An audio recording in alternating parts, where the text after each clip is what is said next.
ഇന്ത്യയിൽ കൈകാര്യം ചെയ്തിട്ടുള്ളതായി കണ്ടുപിടിച്ചിട്ടുള്ളത് ഏതാണ്ട് 20.05 കോടി രൂപയാണ്. ഇതെങ്ങനെ പാർട്ടിയിലേക്ക് വന്നു, പാർട്ടി CPM എന്ന് പറഞ്ഞ പാർട്ടിയിൽ ഇതെങ്ങനെ ഉപയോഗിക്കപ്പെട്ടു, ആരൊക്കെയാണ് ഇത് ഉപയോഗിക്കപ്പെട്ടത് എന്നുള്ള കാര്യങ്ങളാണ് ഇനി പുറത്തു വരാൻ പോകുന്നത്. അപ്പോൾ അതുകൊണ്ട് തന്നെ CPM നടത്തുന്ന ഇത് രാഷ്ട്രീയ പ്രേരിതമാണ് എന്ന് പറഞ്ഞ് നടത്തുന്ന ഈ പ്രചരണം ശുദ്ധ അസംബന്ധവും പൊട്ടത്തരവുമാണ് എന്നുള്ളത് വ്യക്തമാണ്. നമസ്കാരം. പ്രതിപക്ഷ നേതാവ് പിണറായി വിജയൻ്റെ മകൾ പ്രതിയായ മാസപ്പടി കേസ്, അതിനെക്കുറിച്ച് കൂടുതൽ ഞാൻ പറയുന്നില്ല. പക്ഷേ ഇതുമായി ബന്ധപ്പെട്ട് വീണയുടെ ഡയറിയിൽ നിന്ന് കിട്ടിയ ചില വിവരങ്ങളുടെ അടിസ്ഥാനത്തിൽ അവരുടെ ഭർത്താവായ മുഹമ്മദ് റിയാസിൻ്റെ സുഹൃത്തുക്കളുടെ വീട്ടിൽ മിനിഞ്ഞാന്ന് റെയ്ഡ് നടന്നു. അതിനുശേഷം ED പുറത്തുവിട്ട വാർത്താക്കുറിപ്പിൽ പറഞ്ഞിരിക്കുന്ന ഗുരുതരമായിട്ടുള്ള ആരോപണങ്ങൾ ആരെയും ഞെട്ടിപ്പിക്കുന്നതാണ്. കോടിക്കണക്കിന് രൂപയുടെ ഇടപാടുകളാണ് നടന്നിരിക്കുന്നത് എന്ന് മാത്രമല്ല, വ്യാജ സിം കാർഡ് ഉപയോഗിച്ചിരിക്കുന്നു. ഒരുപക്ഷെ കേരളത്തിൻ്റെ രാഷ്ട്രീയ ചരിത്രത്തിലെ തന്നെ, ഒരുപക്ഷെ എന്നല്ല ഉറപ്പായും കേരളത്തിൻ്റെ രാഷ്ട്രീയ ചരിത്രത്തിലെ തന്നെ ഇത്രയധികം അഴിമതികൾ കാണിക്കുന്ന മറ്റൊരു നേതാവും കുടുംബവും ഉണ്ടായിട്ടില്ല. ഇപ്പോഴും അതിനെ പ്രതിരോധിക്കാനാണ് CPM ശ്രമിച്ചുകൊണ്ടിരിക്കുന്നത്. അവിടെ കോഴിക്കോട് രാഷ്ട്രീയ വിശദീകരണ യോഗമൊക്കെ നടത്തുമെന്ന് പാർട്ടി സെക്രട്ടറി MV ഗോവിന്ദനൊക്കെ ആവർത്തിച്ച് പറയുന്നുണ്ട്. പക്ഷേ അതൊക്കെ ഫലം കാണില്ല എന്നുള്ള കാര്യം നമുക്കറിയാം. എങ്ങനെയാണ് ഇത് ഓരോ ദിവസവും ഇങ്ങനെ പുറത്തു വന്നുകൊണ്ടിരിക്കുന്നു? നമുക്കൊരിക്കലും എനിക്ക് തോന്നുന്നു ഇന്ത്യയിൽ തന്നെ ഇത്രയധികം ഗുരുതരമായിട്ടുള്ള കുറ്റകൃത്യങ്ങൾ ചെയ്ത മറ്റൊരു രാഷ്ട്രീയ നേതാവിൻ്റെ മക്കൾ കാണില്ല. ഇന്നലെ നടന്ന സംഭവവികാസങ്ങൾ ഈ വിഷയത്തിൽ ഏറെ നിർണായകമാണ് എന്ന് നമ്മൾ കാണും. ഇപ്പോൾ എന്നെ സംബന്ധിച്ചൊരു പൊതുപ്രവർത്തനം എന്നുള്ള നിലയിൽ എന്നെ സംബന്ധിച്ചിടത്തോളം ഞാനൊരു കഴിഞ്ഞ 4-5 വർഷക്കാലങ്ങളെങ്കിലുമായി ഈ വിഷയം ഏറ്റവും ആഴത്തിലും ഏറ്റവും വിശദമായും ചർച്ച ചെയ്തുകൊണ്ടിരുന്നൊരു പൊതുപ്രവർത്തകനാണ്. അപ്പോൾ എന്നെ സംബന്ധിച്ചിടത്തോളം ഇപ്പോൾ നടന്നുകൊണ്ടിരിക്കുന്ന ഈ സംഭവങ്ങൾ ഞാൻ കഴിഞ്ഞ 4-5 വർഷക്കാലമായി നടന്നുകൊണ്ടിരിക്കുന്ന പോരാട്ടത്തിൻ്റെ വിജയമാണ് സൂചിപ്പിക്കുന്നത് എന്ന് എനിക്ക് ആദ്യമായി ഞാൻ ഒന്ന് പറയട്ടെ. അത് പറയാത്തതെന്ന് പറഞ്ഞാൽ വേറെ ആരും പറയാത്തതുകൊണ്ടാണ് ഞാൻ പറയും. എനിക്ക് ഓർമ്മയുണ്ട് 4-5 വർഷങ്ങൾക്ക് മുമ്പ് ED എന്തുകൊണ്ടാണ് ഈ മകളെ ചോദ്യം ചെയ്യാത്തത് എന്ന് പറഞ്ഞിട്ട് ഞാൻ പ്രതിപക്ഷത്തിലൊരു വീഡിയോ ചെയ്തിരുന്നു. അതായിരിക്കും ഒരുപക്ഷെ ഈ വിജയൻ്റെ മകളിലേക്ക് കേന്ദ്രീകരിച്ചുകൊണ്ട് ആദ്യമായി വന്ന ഒരു ആഴത്തിലുള്ള ഒരു വീഡിയോ എന്നാണ് ഞാൻ ഉദ്ദേശിക്കുന്നത്, ഞാൻ കണക്കാക്കുന്നു. അതിനുശേഷം നടന്ന സംഭവവികാസങ്ങളെല്ലാം തന്നെ ഡസൻ കണക്കിന് വീഡിയോകളിലൂടെ ഞാൻ പറഞ്ഞിട്ടുണ്ട്. ഇപ്പോൾ എന്താ സംഭവിച്ചിരിക്കുന്നത്? ഇപ്പോൾ സംഭവിച്ചിരിക്കുന്നത് വിജയൻ്റെ മരുമകനുമായി ബന്ധപ്പെട്ടിട്ടുള്ള ഒരു 7-8ഓളം കേന്ദ്രങ്ങളിൽ എൻഫോഴ്സ്മെൻറ്റ് ഡയറക്ടറേറ്റ് വിശദമായിട്ടുള്ള പരിശോധനകൾ നടത്തി. അതാണ് ഇന്നലെ നമ്മൾ കണ്ടത് എന്ന് പറയുന്നത് നന്ദുലാൽ എന്ന് പറഞ്ഞിട്ടൊരു DYFIയുടെ നേതാവ്, DTPCയുടെ ഡെസ്റ്റിനേഷൻ മാനേജറായിരുന്നു. അയാളുടെ വീട്ടിൽ റെയ്ഡ് നടന്നു. CPMൻ്റെ ജില്ലാ സെക്രട്ടേറിയറ്റ് മെമ്പറായിട്ടുള്ള നിഖിൽ എന്ന് പറഞ്ഞിട്ടുള്ള ആളുടെ വീട്ടിൽ റെയ്ഡ് നടന്നു. അയാൾ സൊളസ് എന്ന് പറഞ്ഞിട്ടൊരു പരസ്യ കമ്പനിയുടെ ഉടമയാണ്. അതുപോലെ തന്നെ ആ പരസ്യ കമ്പനിയുടെ മറ്റൊരു പാർട്ട്ണറായിട്ടുള്ള ഷൈജൽ എന്ന് പറഞ്ഞിട്ടുള്ള ആളുടെ വീട്ടിൽ റെയ്ഡ് നടന്നു. ഒരു KCK ഡെൻ്റൽ കെയർ എന്ന് പറഞ്ഞിട്ടൊരു സ്ഥാപനം, അവിടെ റെയ്ഡ് നടന്നു. ക്യാപിറ്റൽ മാർബിൾസ്, അവിടെ ഇയാളുടെ സുഹൃത്ത് വാരിഷ് കളത്തിങ്കൽ, അവിടെ റെയ്ഡ് നടന്നു. റിയാസിൻ്റെ സുഹൃത്തായിട്ടുള്ള ഒരു ഹഫീസ് എന്ന് പറയുന്ന ഒരാളുടെ വീട്ടിൽ ഫൈജാസ് എന്നൊക്കെ പറഞ്ഞിട്ടുള്ള 5-6 പേരുടെ വീടുകളിൽ ഇന്നലെ റെയ്ഡ് നടന്നു. അപ്പം ഇന്നലെ നമ്മൾ കേട്ടത്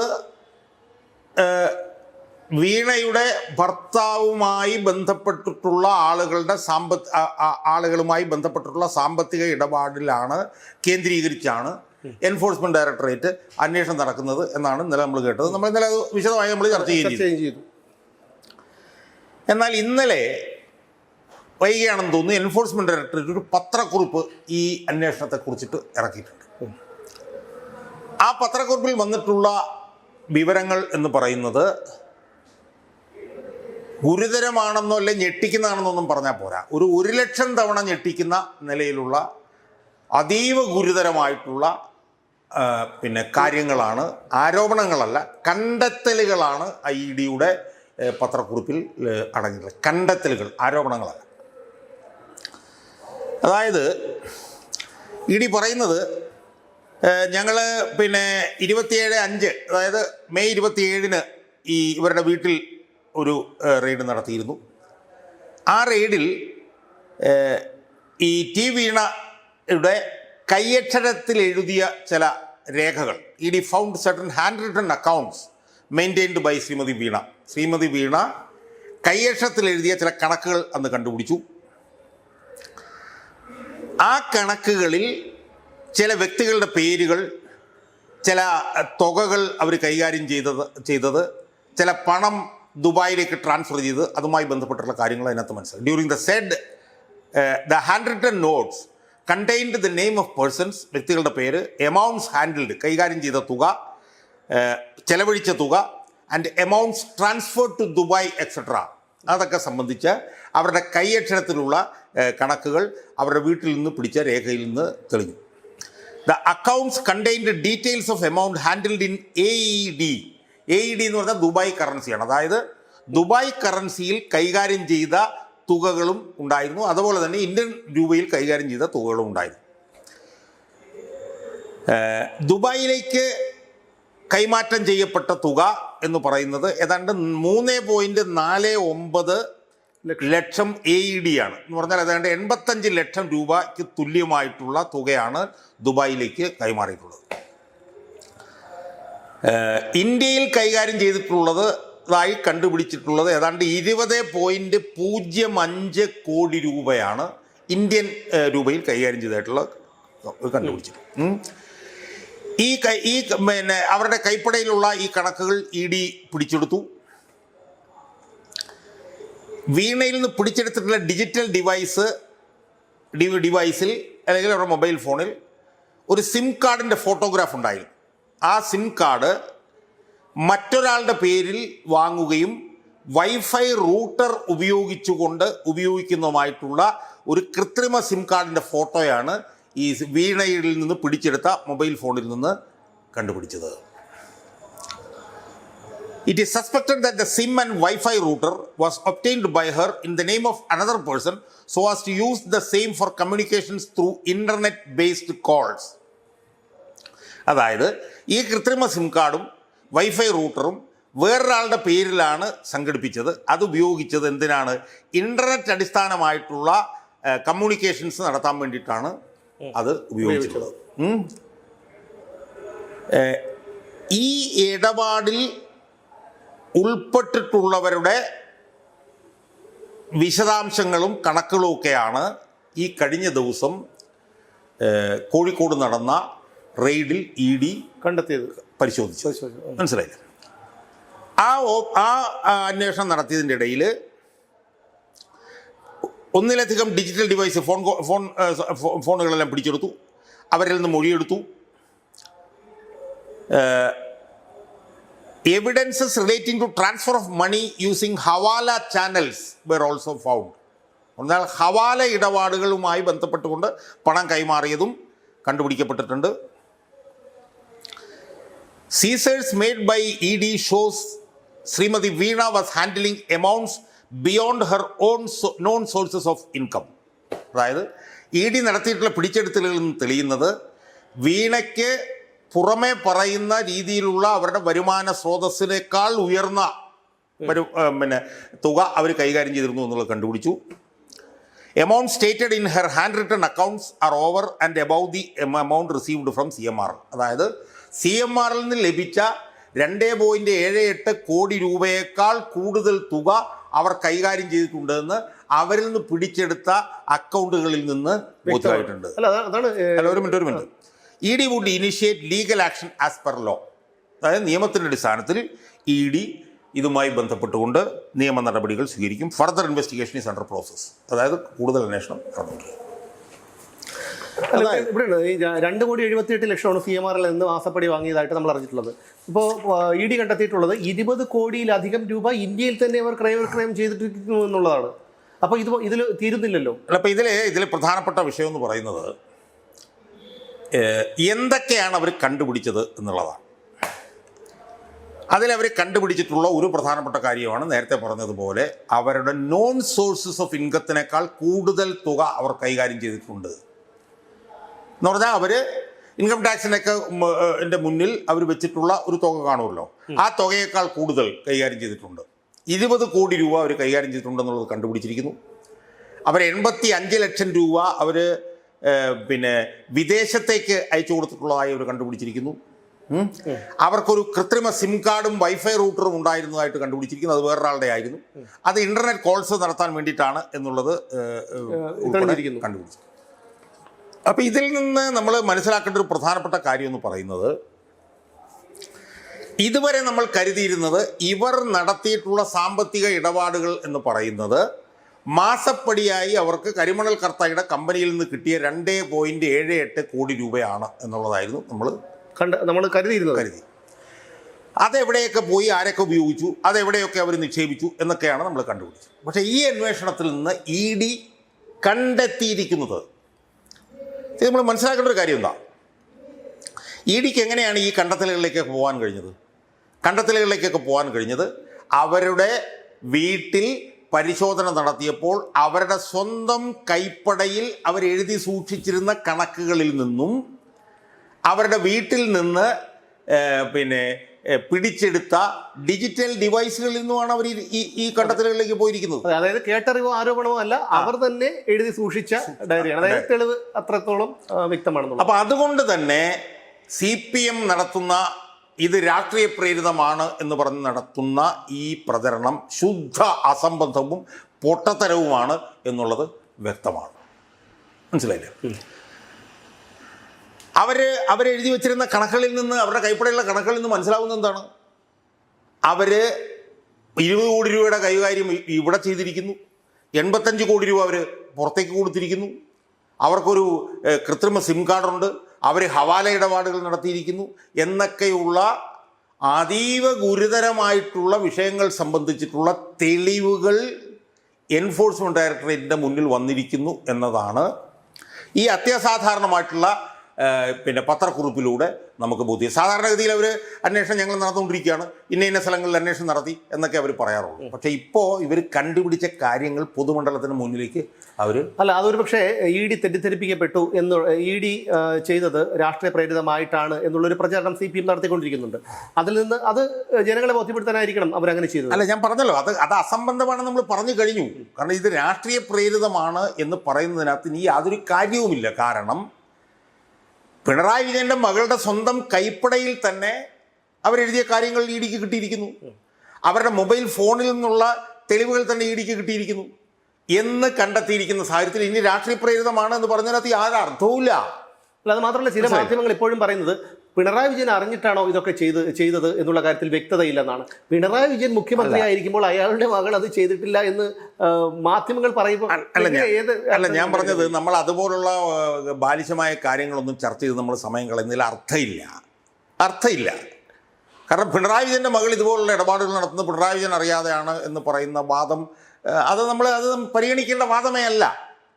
നമ്മളിവിടെ പ്രധാനമായിട്ട് കാണേണ്ട കാര്യം എന്താ, പിണറായി വിജയൻ്റെ മകൾ ഹവാല ഇടപാട് നടത്തിയിരിക്കുന്നു, പിണറായി വിജയൻ്റെ മകളുടെ കയ്യിൽ അനധികൃതമായിട്ടുള്ള സ്വത്ത് ഉണ്ടായിരിക്കുന്നു, പിണറായി വിജയൻ്റെ മകൾ അനധികൃതമായിട്ടൊരു സിം കാർഡ് ഉപയോഗിച്ചിരിക്കുന്നു. ഇത്രയും കാര്യങ്ങൾ തെളിഞ്ഞ സാഹചര്യത്തിൽ, ഇത്രയും കാര്യങ്ങൾ സംബന്ധിച്ചിട്ടുള്ള തെളിവുകൾ എൻഫോഴ്സ്മെൻറ്റ് ഡയറക്ടറേറ്റിൻ്റെ അന്വേഷണത്തിലൂടെ പുറത്തു വന്ന സാഹചര്യത്തിൽ എന്തെങ്കിലും ഉളുപ്പോ ലജ്ജയോ ഈ പിണറായി വിജയൻ എന്ന് പറഞ്ഞ ഇയാൾക്കുണ്ടെങ്കിൽ ഇയാൾ ആ സ്ഥാനത്ത് നിന്ന് ഇറങ്ങിപ്പോവുകയാണ് വേണ്ടത്. അതല്ലാതെ വേറെ എന്താണ് ഇതിനകത്ത് പറയാനുള്ളത്? അയാൾ ഇറങ്ങി പോകില്ല എന്നുള്ള കാര്യം നമുക്ക് എല്ലാവർക്കും അറിയാം. ഞാൻ പറഞ്ഞത് അല്ല, അയാൾ ഇറങ്ങിപ്പോയാലും ഇല്ലെങ്കിലും അയാൾ ഇറങ്ങിപ്പോകണം എന്നുള്ളത് നമ്മൾ പറയണം. കാരണം എന്താണ്, ഇപ്പം ഞാൻ പറയട്ടെ, ഇപ്പം നമുക്ക് ഹൈപ്പോത്തറ്റിക്കലായിട്ട് പറയാം ഇതുവരെ ഉണ്ടായിരുന്ന കാര്യങ്ങൾ മുഴുവൻ ആരോപണങ്ങളായിരുന്നു എന്ന് വേണമെങ്കിൽ നമുക്ക് പറയാം. കാരണം അത് കേസ് നടക്കുന്നത്. ഇതല്ല, ഇത് അവർ നടത്തിയിട്ടുള്ള ഹവാല ഇടപാട്, അവരുടെ അനധികൃത സ്വത്ത്, അവരുടെ കയ്യിലുള്ള കൃത്രിമമായിട്ടുള്ള സിം കാർഡൊക്കെ സംബന്ധിച്ച് കൃത്യമായിട്ടുള്ള തെളിവുകൾ ഇപ്പോൾ പുറത്തു വന്നിരിക്കുകയാണ്. ഈ തെളിവുകൾ പുറത്തു വന്ന സാഹചര്യത്തിൽ ഇനി എന്ത് പറഞ്ഞാണ് പിണറായി വിജയൻ പിടിച്ചിരിക്കാൻ കഴിയുക? അപ്പോൾ അതുകൊണ്ട് പിണറായി വിജയൻ എന്ത് ചെയ്യുമോ ചെയ്യില്ല എന്നുള്ളത് നമ്മളെ സംബന്ധിച്ച് പ്രസക്തമല്ല. പൊതുപ്രവർത്തകർ എന്നുള്ള നിലയിൽ പറയാനുള്ള ഉത്തരവാദിത്വം നമുക്കുണ്ട്. എന്താണ്, മകൾക്കെതിരെ ഇത്രയും തെളിവ് വന്നു, നിങ്ങൾക്ക് ഇനി അവിടെ ഇരിക്കാൻ എന്ത് ഉളുപ്പാണ് സുഹൃത്തെ ഉള്ളത് എന്ന് ചോദിക്കാനുള്ള ഉത്തരവാദിത്വം നമുക്കുണ്ട്. അത് ചോദിക്കുമ്പോൾ ഉണ്ടാകുന്ന പ്രത്യേക ഗുണമെന്ന് പറഞ്ഞാൽ എന്താ, ഇയാൾ ഉളുപ്പും ലജ്ജയില്ലാത്തവനായതുകൊണ്ടാണ് അവിടെ തുടരുന്നത് എന്ന് ആളുകൾക്ക് ബോധ്യമാവും. അതെ, മനസ്സിലായില്ലേ? അപ്പോൾ അതുകൊണ്ട് തന്നെ ഇതിപ്പോൾ ഒരു പുതിയ ഘട്ടത്തിലേക്ക് ഇത് എത്തിയിരിക്കുകയാണ്. ഇപ്പോൾ കേൾക്കുന്ന വിവരം എന്ന് പറഞ്ഞാൽ ഇതിനകത്ത് നിന്ന് ജനറേറ്റ് ചെയ്തിട്ടുള്ള പണം തെരഞ്ഞെടുപ്പിന് പോലും ഉപയോഗിച്ചിട്ടുണ്ട് എന്നുള്ള നിലയിലേക്കുള്ള വാദങ്ങൾ ഇപ്പോൾ കേൾക്കുന്നുണ്ട്. ഇന്നലെ മുഹമ്മദ് റിയാസുമായി ബന്ധപ്പെട്ട് അന്വേഷണം നടത്തിയിട്ടുള്ള കേന്ദ്രങ്ങൾക്കൊക്കെ ഇതിനകത്ത് വലിയ പങ്കുണ്ട്. നമ്മൾ ഇന്നലെ വീഡിയോയിൽ നമ്മൾ പറഞ്ഞിരുന്നതാണ്. അതിൽ ഏറ്റവും പ്രധാനപ്പെട്ട ആൾ CPM-ന്റെ സംസ്ഥാന സെക്രട്ടേറിയറ്റ് മെമ്പർ നിഖിൽ എന്ന് പറഞ്ഞിട്ടുള്ള ആളാണ്. അയാൾ സംസ്ഥാന സെക്രട്ടേറിയറ്റ് മെമ്പറാണെന്ന് നോക്കണം. അയാളുടെ നേതൃത്വത്തിലുള്ള സോളസ് എന്ന് പറഞ്ഞിട്ടുള്ള ഒരു പരസ്യ കമ്പനി, ആ പരസ്യ കമ്പനിയെ ഒരു കണ്ട്യൂറ്റായി, ഒരു ഉപകരണമായി ഉപയോഗിച്ചുകൊണ്ടാണ് ഈ അനധികൃതമായിട്ടുള്ള ഇടപാടിൽ കൂടി സൃഷ്ടിച്ചെടുത്ത പണം തെരഞ്ഞെടുപ്പ് പ്രചരണത്തിന് ഉപയോഗിച്ചത് എന്ന് വരെയുള്ള വിവരങ്ങൾ ഇപ്പോൾ വന്നുകൊണ്ടിരിക്കുന്നത്. മനസ്സിലായോ? അപ്പം അതുകൊണ്ട് ഇതിൻ്റെ അടുത്ത ഘട്ടം എന്ന് പറയുന്നത് ഇതെങ്ങനെ പാർട്ടിയിലേക്ക് വന്നു, പാർട്ടി CPM എന്ന് പറഞ്ഞ പാർട്ടിയിൽ ഇതെങ്ങനെ ഉപയോഗിക്കപ്പെട്ടു, ആരൊക്കെയാണ് ഇത് ഉപയോഗിക്കപ്പെട്ടത് എന്നുള്ള കാര്യങ്ങളാണ് ഇനി പുറത്തു വരാൻ പോകുന്നത്. CPM-നെ സംബന്ധിച്ചിടത്തോളം ഇനി പിടിച്ചു നിൽക്കാൻ അവർക്ക് ഒരു പിടിവള്ളിയുമില്ല.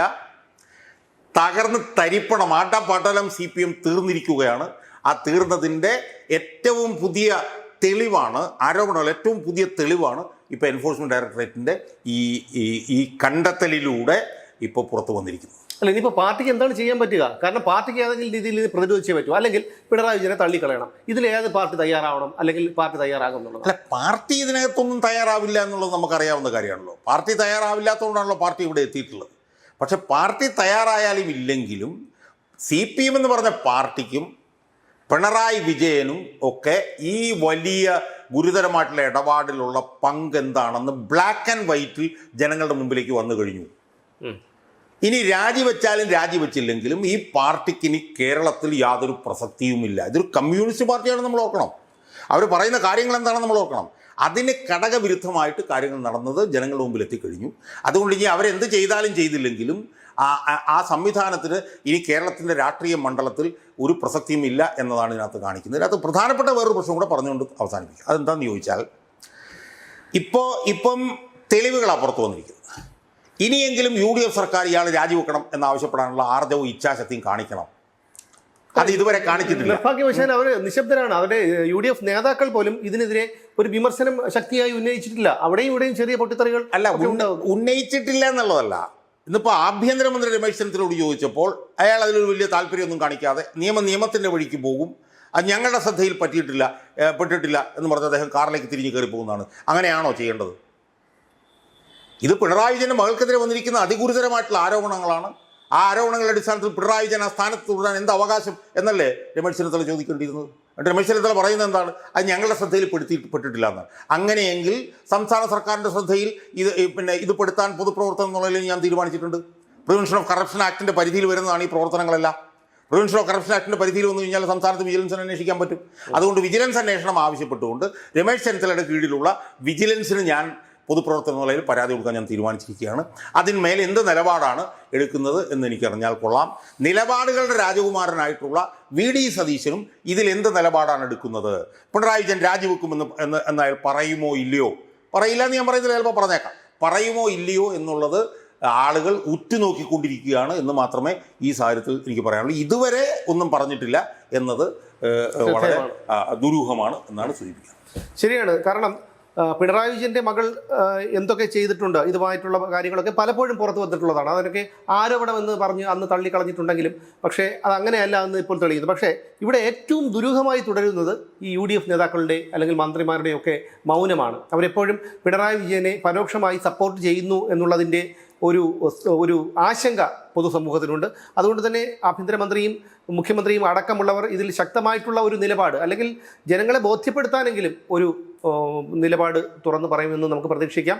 പക്ഷേ കേരളത്തിൻ്റെ ചരിത്രത്തിൽ തന്നെ ഇത്രയധികം ഒരു അഴിമതി കാണിച്ച മറ്റൊരു കുടുംബവും ഇല്ല എന്നുള്ളതും വളരെ ഞെട്ടലുണ്ടാക്കുന്ന ഒരു കാര്യമാണ്. അതൊരു കമ്മ്യൂണിസ്റ്റ് പ്രസ്ഥാനത്തിൻ്റെ നേതാവ് കൂടിയാണ്. ഇപ്പോഴും പ്രതിപക്ഷ നേതൃസ്ഥാനത്തേക്ക് അയാൾ ഒരു കുളയട്ടെ പോലെ കടിച്ചു തൂങ്ങി കിടക്കുകയാണ്. ഇനി വരുന്ന ഓരോ മണിക്കൂറുകളും നിർണായകമാണ്. എന്തായാലും ED പിടിവിട്ടിട്ടില്ല എന്നുള്ള കാര്യം ഉറപ്പാണ്. അന്ന് EDയെ ആക്രമിച്ച്, ED ഉദ്യോഗസ്ഥരെ ആക്രമിച്ച് അവരെ പരിക്കേൽപ്പിച്ചതൊക്കെ അവരവരുടെ ഒരു പ്രസ്റ്റീജ് ഇഷ്യൂ ആയി തന്നെ എടുത്തിട്ടുണ്ട് എന്നുള്ള കാര്യവും പിന്നെ ഈ പ്രതികൾക്ക് ജാമ്യം കിട്ടി എന്നുള്ളതുമൊക്കെ ഇതിൻ്റെ ഒരു ഘടകമാണ്. എന്തായിരുന്നാലും ഇനി വരുന്ന ഓരോ മണിക്കൂറുകളും നിർണായകമാണ്. വീണയുടെ പോക്ക് എന്തായാലും ജയിലിലേക്കായിരിക്കും എന്ന് തന്നെയാണ് ഇതുവരെയുള്ള കാര്യങ്ങൾ വിലയിരുത്തുമ്പോൾ നമുക്ക് മനസ്സിലാക്കാൻ കഴിയുന്നത്.